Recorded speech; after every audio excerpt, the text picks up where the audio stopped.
Good morning, everyone. Good morning, everyone. Thank you. It's really great to be here. My wife is in the audience somewhere, Betsy, and we just had an amazing 3 days in Victoria, walking the city and biking and eating great food. So you live in an amazing part of the country or of the world, and we're really excited to be here in Vancouver. Actually, we really like the Vancouver slogan. We noticed I think maybe it's the British Columbia slogan, the best place on earth, which is very modest, I would say. Really, very nice. But I have to agree, it is one of the best places on earth, and Betsy and I travel a lot, and it's rare that we go somewhere and say, we could definitely live here, and that's how we felt about Victoria, and now we have the weekend in Vancouver, and it happens to be Micro Brew Week. Did you know that? Yes, another bonus. I'm very excited. All right. So I'm going to ask you to start this morning by helping me out on something, and I want you to take a little bit of time travel with me. All right? I know this sounds strange, but I'm just going to ask you to do something. So close your eyes for a moment. Everybody close your eyes. Oh, Norm's got his eyes open. No, all right, good. Eyes are closed.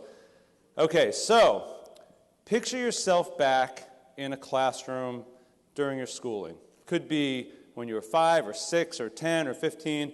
Put yourself back in that classroom, all right? And look around the room, all around the room. Okay, you can open your eyes. Now, how many of you, when you looked around that classroom, saw students with and without disabilities studying together? Partnering up, pairing up, studying together. I'm looking for hands. 1, 2. Okay, maybe about 10, 12 people out of a room of several hundred. How many of you remember being very close friends in a relationship, a friendship, where one person with a disability, one person without a disability were close friends with each other? Great, okay. Maybe a few more, maybe 20, 30. How many of you remember being in a relationship where it was one person with a disability, one person without a disability in a romantic relationship? Maybe not in elementary school, but let's say, high school, secondary school. Okay, great. Maybe just 5 or 6. Okay, so I'm exactly like the majority of you, which is that when I was growing up, disability was not a big part of my experience. It wasn't on the radar to any great extent. So this is me at 4 years old. I was in preschool, and I became friends with this boy named Richard. And Richard was interesting in one particular way, in that he had this headband on all the time. And I would always wonder, what's up with the headband? Why is Richard wearing this headband? What's under that headband? Is there something really gory or strange or unusual about his head or his ears? It was this small difference in Richard made him seem so different to me. And I finally learned that Richard just had some ear surgery, and he needed to wear this headband for a long period of recovery. But it was scary to me because Richard was different, because he had this headband. And he was the only kid that had the headband. As I got older, I went to college. I went to the University of Michigan. Disability was still just a blip on my radar screen. It just was not a big part of my life. I grew up, for the most part, in school, like you did, for many of you at least, with kids without disabilities, typical kids, as we like to say. Then my wife and I became pregnant and had our first, or I should say my wife became pregnant, I helped a little bit, with our first child, Isaiah, on the left, and then Samuel was coming along in the summer of '99. And because Isaiah was one of these kids that was always ahead of the curve, he was the one that was literally took his first step and said his first word at 10 months old. Okay? He was the one who was always off the charts in terms of his size, in terms of his development. So of course, what did we assume? The next child would pretty much be the same way, right? So you start thinking about all the great things that are going to happen. Samuel and Isaiah are going to be playing baseball together and, running around outside together and horsing around and wrestling, and you just start envisioning all the things that are common to your experience. I had a brother. Every day we would go out in the street. We'd play baseball with each other. We'd play football. Left my sister out a lot. She didn't like that. But, we were kids, and that's what we did. So when Sam was born, he's really cute, right? I'm a little bit biased, but I think he's really cute. So when he was born, that was our vision for Samuel, that we would have this, this family where we would just go hiking together, and we'd do all these great things together. But then one day, my wife started noticing when he was about 3 or 4 months old that he wasn't doing some of those things that you're supposed to do when you're a 4-month-old or a 5-month-old. He wasn't sitting up. He wasn't rolling over. He wasn't babbling in kind of a typical way. So at about that time, we went and saw the pediatrician, and he did just what he's supposed to do. And he said, just to be sure, I hate those words, by the way, do you? Just to be sure. Always a bad sign when you hear those words. Just to be sure, let's go have you meet with early intervention services. That's what we call it in the States. I don't know if you have probably a similar model, where you have a physical therapist and an occupational therapist and a speech therapist, and they come to your house and they start asking you all these really leading questions, like, is he doing this? And then you say no, and they scribble on their pad. Well, is he doing this? And you say no, and they scribble on their pad. And I remember at one point they said, well, when you pick him up under his armpits, do his armpits like shrug up like this, or do they hold firm? And we said, I think they hold firm. They're like, oh, good, scribble, scribble. So we felt like, all right, we got one right. That's good. I had this questionnaire. But you could just tell that they were seeming as concerned as we were feeling in our gut, that something wasn't typical in the way Samuel was developing. So that went on for a while. And then they said, maybe you should see a neurologist, just to be sure. So we saw this neurologist, and the neurologist did skin samples and blood samples and urine samples and sent these samples all over the world. Pieces of Samuel were like flying across country and internationally to be tested. And one day he called me and he said, I think Samuel has a mitochondrial disorder. Why don't we get together in a couple of weeks and we'll talk it through? And a couple of weeks. And we no longer see that neurologist for reasons I hope you can understand. To drop that bomb on you is devastating. And so suddenly we're filled with uncertainty. And so we wondered, what would life be like for him? What would life be like for us? What would this mean, this mitochondrial disorder? Because the first time I heard those words, what do you think I did? Right, Googled it. I had taken biology many years ago. I had no idea what that meant. I Googled it. One of the first things that popped up was usually fatal. And I felt like I had been kicked by a horse in the stomach at that moment, like I just had all the wind knocked out of me. Now, thankfully, we now know there are thousands of kinds of mitochondrial disorders. They have all different types of repercussions, and that's certainly not something that we expect for Samuel, but it's a very unpredictable and difficult disorder to manage. And I remember at that point, we started seeing physical therapists more often, and they would say things like, well, if you massage him every night, that might help. That'll help loosen up his muscles, because we realized that the mitochondrial disorder had caused cerebral palsy for Samuel. So suddenly, what are you focused on? You're focused on, how do I fix my kid? How do I make this right? And I remember the nights when I didn't do the massage, I would feel guilty. I would beat myself up for not doing every single thing that 13 different people were telling me to do to help or to fix my child. So that went on for quite a while, and the biggest concern I think we started having was, what is his future going to look like? What is it going to look like for him to go to school? What are his relationships going to look like? Is he ever going to be able to work? Is he going to have friends? Because you don't know, right? He's 1-2 years old. But thankfully, Samuel has an incredible ability to dream for himself. So he started inspiring us to find a way to create a vision for Samuel. And that's what we realized. What would be the vision that we would have for our child's life? And how might it differ or not differ from the vision we might have for our older son, Isaiah?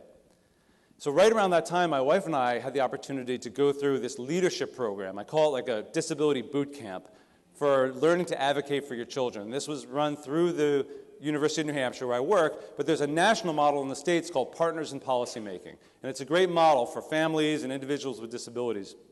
And there's a website, and you can learn more about it there. But through that experience, the vision that started emerging for our family and for Betsy and I was that Samuel would feel like he belonged. That he would belong in our family, that he would belong in our community, that he would belong in our extended family and neighborhood, and perhaps more than anything else, he would belong in his local school. Because we thought, how could he possibly feel or felt like he belonged if he didn't feel like he belonged in his own local school, where all his peers were going every day? So that became our vision for Samuel, that he felt like he belonged. Now, luckily, Samuel helped us a lot, because he's a charmer. So when he was in preschool, there was no doubt that he belonged. And he liked to flirt, and he liked to hang out with his friends. And he started making his own way through the world. It wasn't just about us anymore. It was also about his desire to belong and his intuitive belief that he did belong. As he went to elementary school with his peers, he was completely included in general education. And that's really what the film Including Samuel is about that whole journey and how that played out for Samuel and other students. And I'm going to show you a clip from Including Samuel in just a little bit. But he belonged with his friends, and his friends were there for him, sometimes quite literally supporting him as he stood up for a group photo. As he went through and got older and joined the Scouts, the Boy Scouts, he certainly felt like he belonged in the Scouts. And it was an incredibly inclusive program for him as he was in elementary school. He did theater in elementary school. And when they had Guys and Dolls, he delivered his lines with his communication device. He rolled the die off his lap. I remember once, I think it was in Guys and Dolls, one of the other kids stepped on his line. Just as he was about to deliver it, I was like, oh no, they stepped on his line. He had a line right there. But he felt like he belonged. And actually, one of the cool things about this theater program was that initially, the stage wasn't very accessible. There wasn't a great stage like this with ramps. You had this old creaky lift in the back of the stage. But there was an older student in the school, Hannah, who also used a wheelchair.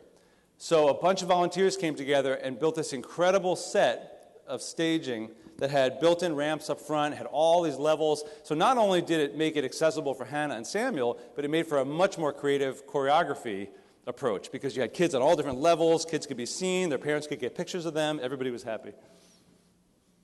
Now Samuel loves baseball.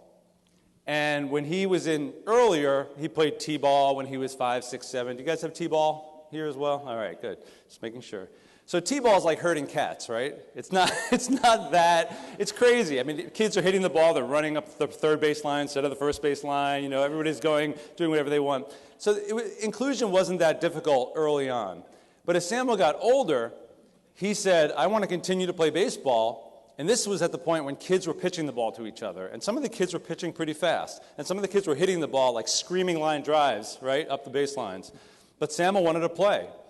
So I remember thinking, wow, how is he going to play at this level? How can he truly feel like he belongs at a level when kids are pitching and hitting fast? So I went out to a beer with the head of the league. It's always good to talk over a beer when you can. That's one of my lessons. So the head of the league, I said to him, Joe, I said, Samuel wants to play baseball at the Little League level. I don't know what it's going to look like. I don't know how we're going to do this. Should we write a letter to the community? Do you want to send out a message saying that we pledge to be an inclusive league and we want all kids to be able to participate? And I was just starting to hyperventilate, and he said, Dan, just slow down, relax, take another sip of beer. If a kid in our community wants to play baseball, he's going to play baseball, end of story. I mean, and that just took my breath away. That's just what I wanted to hear. He said, I don't know exactly how we're going to do it, but we'll figure out a way. So when Samuel started playing baseball, he definitely felt like he belonged at that level. So we were able to get an adaptive bicycle for Samuel, and he would hit the ball. He would zoom up the first baseline. If he was out, he was out. If he was safe, he was safe. But he belonged. He hit off a tee when the other kids were hitting pitch balls. But because they were in school with him all day, they just knew that Samuel sometimes did things a little bit differently than the other kids, and that was okay. So he completely felt like he belonged. And I remember one particular game when he was still using a wheelchair, a little bit younger than this, to play baseball. Isaiah and his friend Nick Como were helping Samuel up the first baseline. And they're very competitive kids. They're about 3 years older. So they really wanted Samuel to be safe at first base, right? So the first time Samuel hit the ball, they forgot to take the brakes off the wheelchair. So they just go, and they stop. Almost fly over the wheelchair. Second time he's up, they took the brakes off, but they couldn't quite get up the first baseline in time, and he was out. So these kids, Nick and Isaiah, were so determined to make sure that Sam was going to be safe the third time up. So Samuel gets up there, he hits the ball, they start going up the first baseline like a freight train. I've never seen a wheelchair move that fast with these two kids. But the problem was that, the kids were like 7 or 8 years old. The first baseman was just kind of sitting like this, looking up at the sky, picking daisies out of the ground, daydreaming. And suddenly this 400 pounds of locomotive energy was going up the first baseline. And thankfully, the first base coach, a friend of ours, Dave, a neighbor, saw what was about to happen, like major tragedy, and picked the kid up, swung him out of the way. They went by. He was safe. Everyone was happy. So as Samuel, in elementary school, Samuel and Hannah and other kids really became a catalyst for transformation in our community. And I don't want to say it was all about Samuel. It was a lot of kids, it was a lot of families, it was a lot of educators, great educators who believed in this. But one of the things that needed transformation was our local playground. Behind the elementary school was this old, out-of-date playground with all kinds of old equipment. Kids would run into the slide, bash their heads open, lots of rust and splinters. So what we did was the whole community got together. We brought in an artist in residence to design a natural playground that took advantage of the nice area of natural landscape behind the school, but that was completely barrier-free. Those were the two kind of stated missions of this playground, natural and barrier-free. So the artist in residence brought in all this natural material and asked the kids to just envision what it could look like. So we took down all that old equipment, and we're left with this kind of boring piece of land. But once we started implementing the designs that the kids had, we started having features like this, the most enormous sand play area you could ever imagine, which was built in large part by an Eagle Scout project from our local scouting team, surrounded by bamboo. And I thought that this would just be for the younger kids, but of course the 4th and 5th graders loved it too. You can see the hill behind. That hill wasn't there before. So what we did is we built up a hill with some of the fill that was taken out. We made an outdoor amphitheater and classroom with stones that were picked up from another construction site that the same crew was working on. And ultimately, we built a slide, that same old slide. We put it, instead of having stairs, we built it right into the hillside so that any kid could get up the slide. And this is Hannah, the girl that I mentioned earlier from theater, the first time she's ever in her life been able to go down a slide. There was a path that went all the way around that was precisely a quarter mile, so the PE teacher could give kids a ticket every time they finished that loop and accumulate, points and get exercise. So that's Samuel with his friends Jacob and Hannah going around. This was the celebration of the day when the whole playground was dedicated, and that's the principal, Roger Brooks. And let me just back up to one shot I want to show you. If you look behind here at this hill, there were 3 ways for kids to get up to the slide. You could climb up the rocks, the amphitheater. You could take a nice gradual path that went to the top, or you could scamper up a little bit of a steeper section. So the whole playground became so much more interesting and engaging and imaginative for all the kids, because no longer were they forced to just figure out a way to not bash their head on the slide. They were actually able to use their creativity. And the nurses loved it. The school nurses saw far fewer injuries than they did previously. So now Samuel is finishing his freshman year at high school.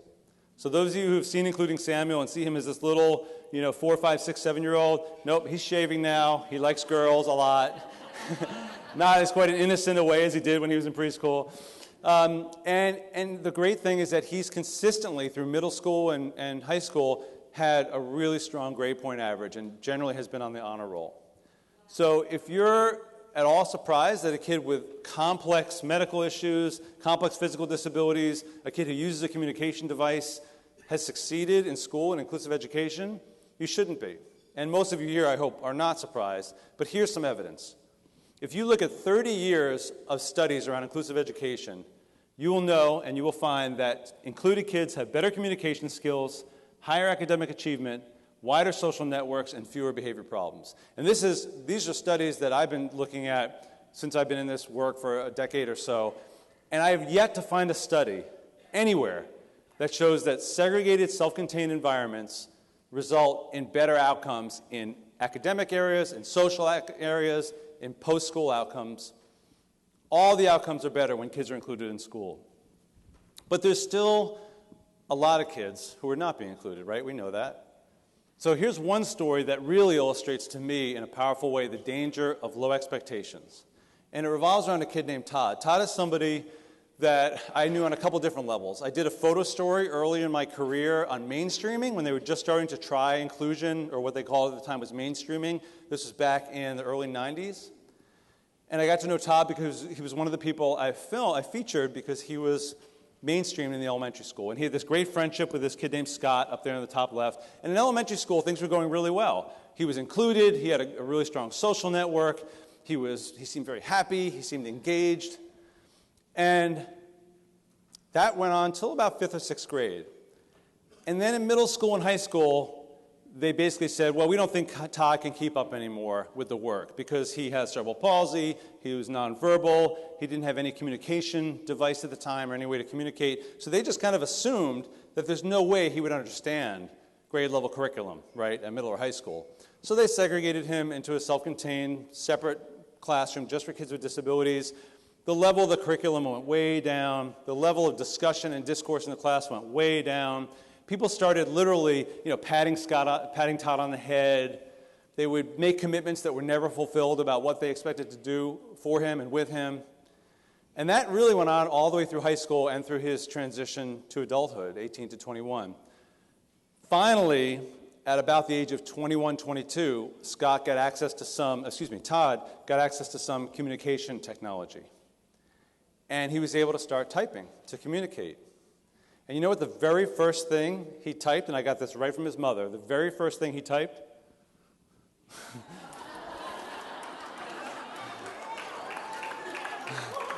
Although the asterisks were not there. There were letters there. So I agree with you. It's funny, and it's also completely tragic. That all this time, Scott was able to then say, all this time you've treated me like I was a 2-year-old, a 3-year-old, a 5-year-old, and I've been deprived of an education.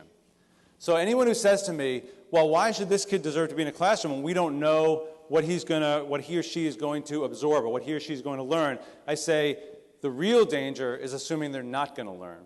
The real danger is assuming that they're not going to absorb that information, because that's what's going to happen. You're going to end up with another kid whose experience is like Todd.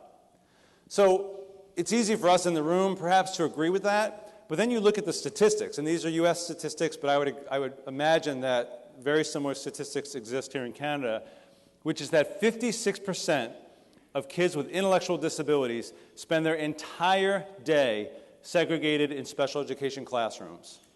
And only 17% of kids with intellectual disabilities in the U.S. are meaningfully included, which means that they're in general education at least 80% of the day. So, you look at all the evidence that suggests inclusion results in higher academic and social and employment outcomes, and then you see that still we are systematically segregating the majority of our kids with disabilities. So I wonder, why is that? Why is it that we continue to segregate kids when we know it is not going to result in better outcomes for kids? And what I've come to believe is maybe it's not just about Samuel or Todd or Hannah. Maybe if we look at the academic benefits for typical kids and the social benefits for typical kids, we may start to make even more traction. So there's a study that was done at Vanderbilt University, which is one of the best education schools in the country, in the U.S., where they looked at 2 different models of learning within a classroom. And they did this among control groups. One control group had kids with and without disabilities collaborating, studying together, working as peers, right? Kind of a peer support model. The other group was just kids without disabilities working on their own. It was not as diverse a group at all. And what they found is that, not surprisingly, the kids with disabilities, their achievement was much higher when they were working with typical peers than it was when they were in a self-contained environment. But what really was surprising is that in those mixed ability groups, the kids without disabilities had higher academic achievement. Their marks went up typically by about 15 points on their testing. And they realized it was because the kids without disabilities were taking their education really seriously. They wanted to be good friends and mentors and peers. They really wanted to learn the material so that they were in a position to be good peers, so that they could work effectively with their peers who might need some extra support to learn the curriculum. They were more engaged. And we know across the board that when students are more engaged in the curriculum, they're going to do better. They're going to learn more. So that's certainly, there's more evidence, but that's pretty compelling evidence that inclusive education does nothing, I think, but helps kids academically when they don't have disabilities. But when I think back to my schooling, and perhaps you guys feel the same way, I actually think about the walks to school more than I do school itself. I think about the things we talked about, the way that we kicked the rock, the games we played. So let me ask you a question. When you think about who you are today as a person, and I mean your whole personhood, not just your careers, but the way you interact with your family, your passions, your hobbies, your interests, your day-to-day life, which had a bigger impact on you, on the person you are today? Was it the academic experience of school, or was it the social and emotional experience of school? All right, so a quick poll of the room. How many of you, when thinking about who you are today, would say that the bigger impact on who you are today was the academic experience of school? And I swear there's no wrong answer here, so please be honest. Okay, great. I've got one hand at least. I'm looking, two. Okay, sorry, the lights are a little bright. Okay, well, it's a handful. How many of you would say that the social and emotional experience of school had a greater impact on who you are today? So I've asked this question of a lot of audiences, and this was actually pretty dramatic. This was even a greater percentage. How do we measure schools? Do we measure them by their social and emotional growth that they provide for kids? That we measure them almost exclusively by the way kids perform academically, not necessarily on who they're becoming as people. So here's a lesson that I think really illustrates that pretty powerfully. How many of you know about Cooperstown, New York, the Baseball Hall of Fame? Anybody heard about it? It's a really great place to go if you like baseball. So they've got wonderful memorabilia. Samuel's a big Red Sox fan, so he loved looking at all the recent Red Sox championship rings and all the different videos and displays. Very accessible Hall of Fame. They had great ramps everywhere. There was nowhere that we couldn't get to. But then we went out into the community for lunch. Samuel and his friends Jacob and Fletcher, a couple of his buddies who came along for the trip. And it took us 45 minutes to find a single lunch place that was accessible. And if you look at that picture, can you notice how they've got small curbs outside of almost every storefront? That's what it was like. Little curbs, 3 inches, 4 inches tall. So we couldn't believe it. And they were pretty upset, and it put a little bit of a damper on the trip because, we couldn't get into any of the stores. So when we got back a couple weeks later, the boys sat down and they decided to write a letter together. And they wrote this letter, and a few of the highlights are, we are very mad because almost all the stores in downtown Cooperstown are not accessible to someone in a wheelchair. We had $100 to spend, and we had a rule. If Samuel couldn't get into the store, then none of us would buy anything from it. We hope that this letter will change downtown Cooperstown before anyone else has to struggle with what we did. So they sent the letter to the Chamber of Commerce, the local kind of business community, to the newspapers. The newspapers published it. A few days later, I get a phone call on my cell phone. They said, hi, this is the Chamber of Commerce from Cooperstown. We saw the letter you wrote. We really appreciate that the boys took the time to do this. Do you have any suggestions for us for making Cooperstown more accessible? And I'm thinking, I'm like a dad 200 miles away. Don't you have any people with disabilities or architects or advocates in your own community?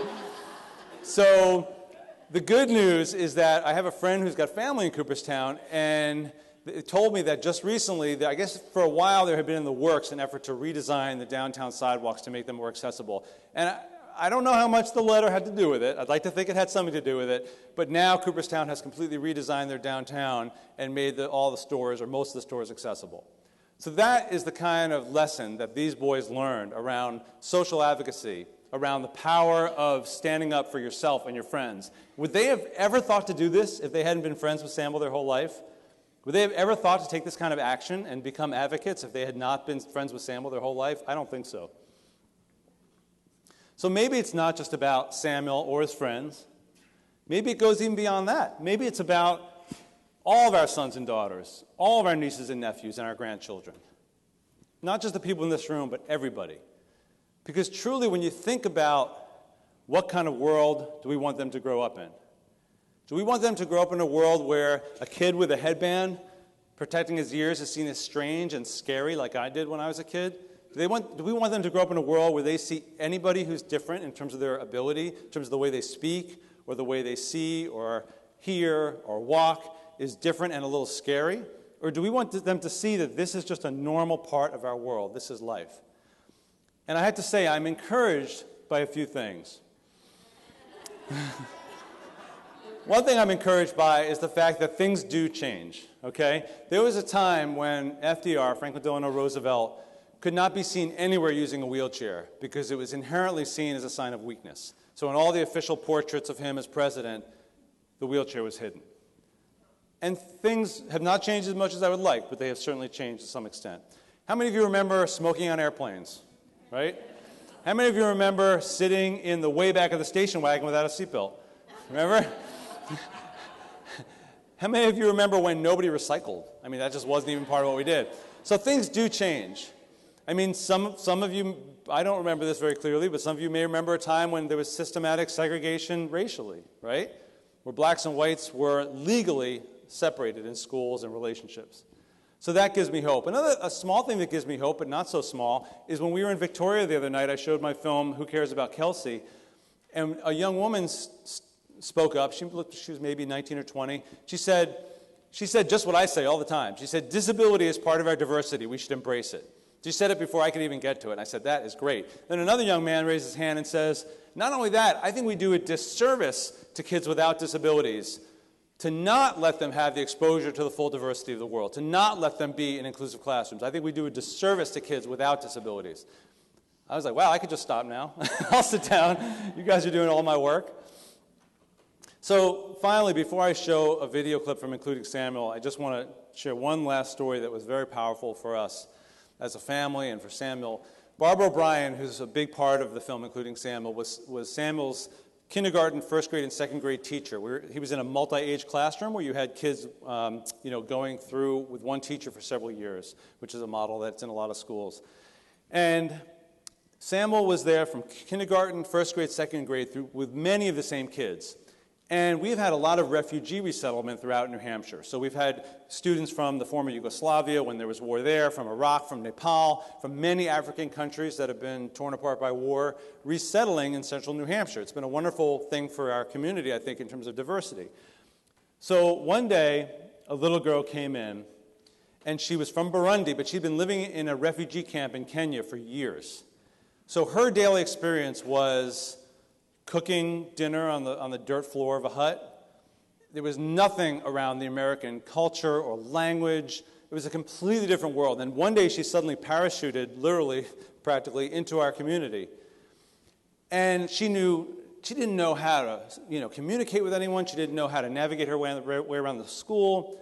But Barber OBrien said to us that the kids were so incredibly kind and patient and creative and innovative in the way that they helped this girl feel welcomed through their body language, through their eye gestures, through whatever language they could find to communicate. They were so creative, so innovative. And she said, that's what they've learned from Samuel. That's what they've learned from Samuel.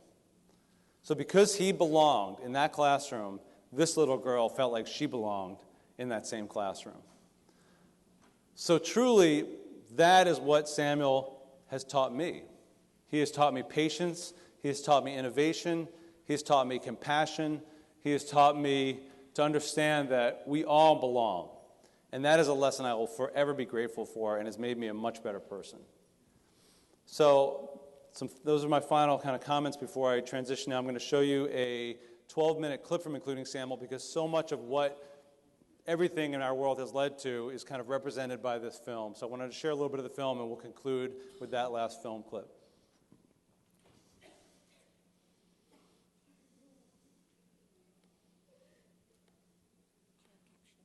Yeah.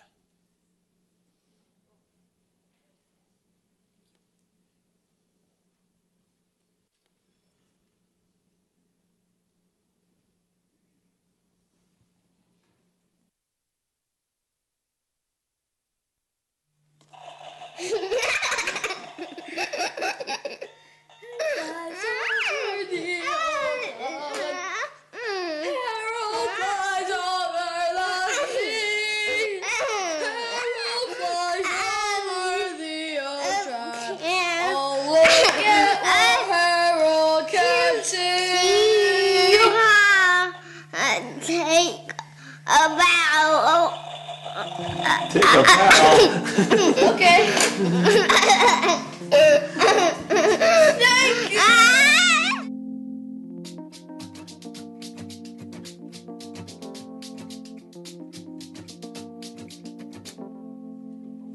My name is Dan Habib. My wife Betsy and I have two boys, Isaiah and Samuel. When I became a photojournalist 20 years ago, I did a story on one of the first elementary schools in New Hampshire to try inclusion, or mainstreaming as it was called at the time.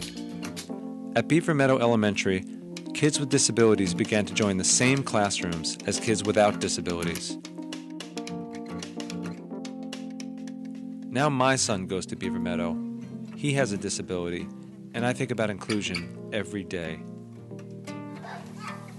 When Samuel was a baby and we first started realizing that he might have a disability, I remember being really afraid.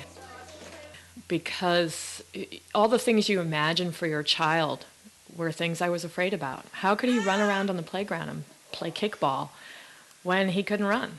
How could he yak on the phone with his teenage friends when he has trouble talking? How could he get a full education and go to college when he can't hold a pencil? I just couldn't imagine beyond that, and I was very afraid for him and for us. Are you coming over to me? Are you coming over to me? I am Isaiah, Samuel's brother. He was born when I was about 3 years old. We love to watch the Patriots games together. You didn't get that, did you? You didn't get that. Teddy Bruschi goes down. We love to play tackle. No, actually, I got you. There's sunlight streaming from his smile. Samuel likes spaceships. His favorite color is yellow. Does he like sunflowers? I like sunflowers. Those are Samuel's classmates, his friends. He's going to grow up with these kids, and they'll know him as Samuel, not the kid in the wheelchair. Inclusion is the best way for every child to learn, not just the child who comes in with a speech issue or the child who uses a wheelchair. It's every single child has a multiple way of learning, and we need to discover those ways. I made this film to honestly share our story as we try to figure out how to include Samuel in our school, our community, our family, in every aspect of our lives. But Samuel is young, and including him may become more and more challenging. So I also made this film to learn from the experiences of others, like Alana Malfi, Nathaniel Oriana, Emily Huff, and Keith Jones, who can look back on the choices they made and their parents made, and how that affected their lives. You cannot box people up in a room 20 by 20, 8 hours a day, and then ship them off into the world and expect them to have social interaction skills. It's not going to happen. Keith told me what it was like to grow up in the 1970s, when almost all kids with disabilities were completely segregated from the typical kids. I asserted myself. I don't care about paste and popsicle sticks. I want math. You know, can I get some math? Something.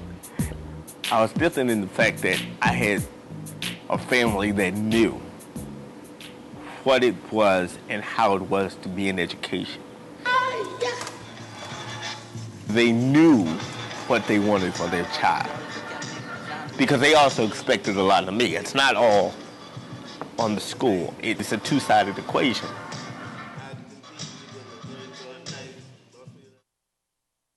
Is inclusion easier for young kids like Samuel?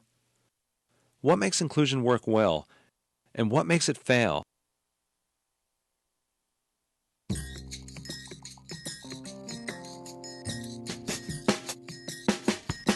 I'm nice and funny, but people don't understand that, you know?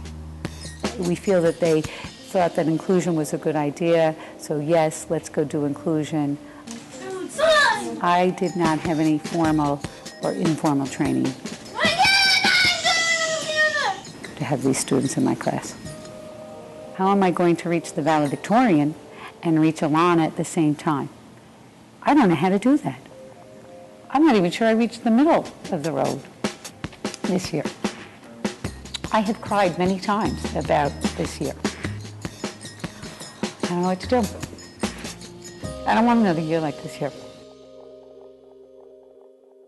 Around the time Samuel started elementary school, I wondered, what does a school that is a model for inclusion look like? I met Marlene Oriana, a mother who was on the same search for her child.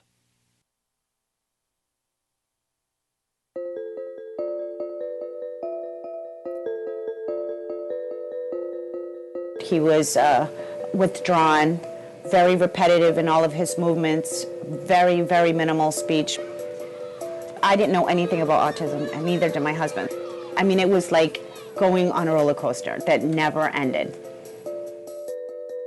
Nathaniel and his family visited the Haggerty School, a public elementary school in Cambridge, Massachusetts.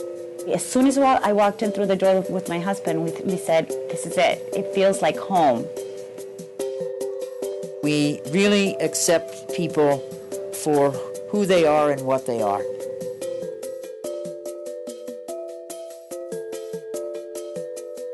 Whether it's one's racial background, racial ethnic background, one's socioeconomic background, one's family constellation, one's abilities.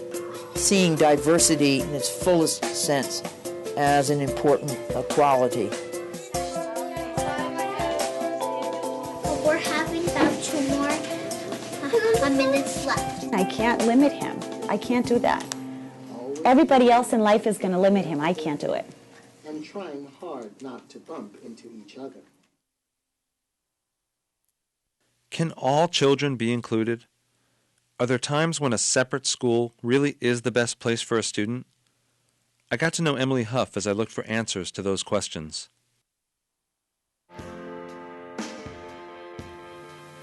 I am in a doctor's office and they're talking like they know every single thing about schizophrenia that is to be known. They don't. I'm like, you don't understand anything. When you have 7 people living in your head, then we can talk. I had this internal world of fighting and friendship and all the excitement, all the things I didn't have in this world. And I continued to live in that world more and more and be in the real world with my family less and less. The more they picked on me, the more walls I put up, the more I alienated myself, the more I said to myself, I don't want to be part of their world. It was a lot of pain, a lot of crying, a lot of uncertainty about who I was. So it was very clear. A doctor had warned a year ago that placement in a public school was putting her at great risk. I just want people to see the friendly, clever, smart, whatever I am person and not judge. People are different. Life isn't perfect. I just wish that one day I didn't have to hide who I am.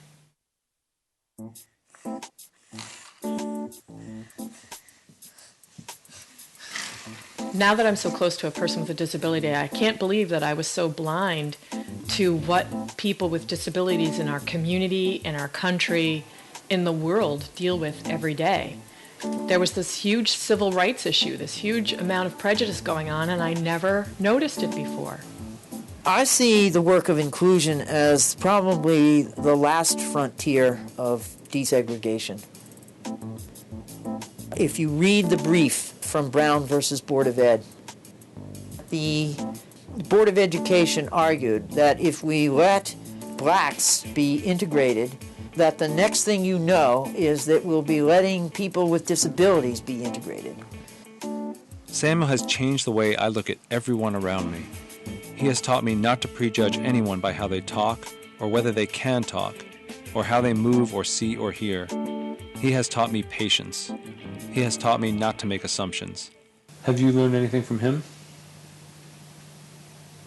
Yeah, I guess. What?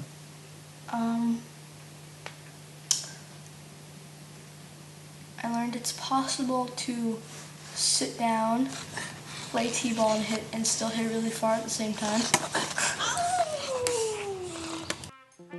Samuel brought the disability rights movement into our home, and every day it brings new questions. As Samuel grows up, what can we do to make sure that people see that his cerebral palsy is just one part of who he is? Can we continue to fully include him as he goes to middle and high school? What about the times when inclusion has to take a back seat, as Samuel misses weeks of school to get through another health crisis?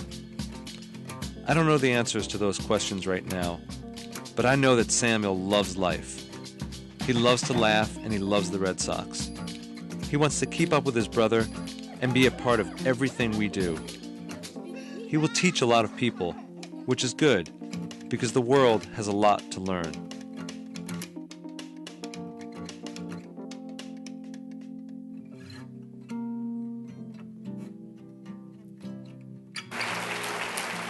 Thank you. Thank you, everybody. I'm out of time, but I just want to thank you again for hosting my wife and I here in Vancouver at this conference, and I look forward to meeting many of you throughout the day and at the workshops that we're having this afternoon. So enjoy the rest of the day. Thanks.